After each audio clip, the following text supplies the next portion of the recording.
Hi, this is Christina Hills from the Website Creation Workshop, and what I want to do in this video is walk you through this diagram courtesy of 6revisions.com, and these are the questions to ask yourself before installing any plugin. Now, here is a diagram of the questions you want to ask yourself before you install any plugin. And this diagram is intended for a little bit more advanced users, but I think this will be helpful if I walk you through this. So here's a question to ask. Do I need this plugin? You might find a plugin, but you don't actually need it. For example, there's lots of YouTube plugins for adding YouTube to your site, but you really don't need it.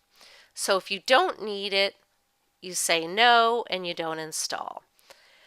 The other question you might ask, well, yes, I think I need it. Or so you might ask yourself, can I do what I need without this plugin?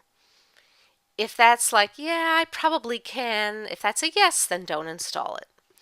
If it's a no, then you want to ask yourself, is this plugin better than other competing plugins? So remember, if you're not sure, you might create a list and look at it a little bit more. But if you're like, yes, this is better than other plugins, I looked at it, or Christina said this is a must-use plugin, so I'm going to use it, or maybe you have a friend who's using a plugin and they love it. So if that's a yes, then just go ahead and install it. If it's a no, I'm not sure if this plugin is better than other plugins, then down here, I know it's a little bit tiny, so which plugin author has the most credibility, which has the best up-to-date track record, which has the most widespread adoption, meaning does it have a ton of installs, then you want to go ahead and install it.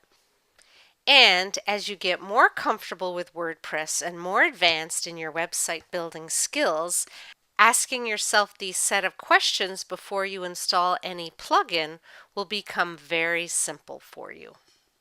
This is Christina Hills from the Website Creation Workshop.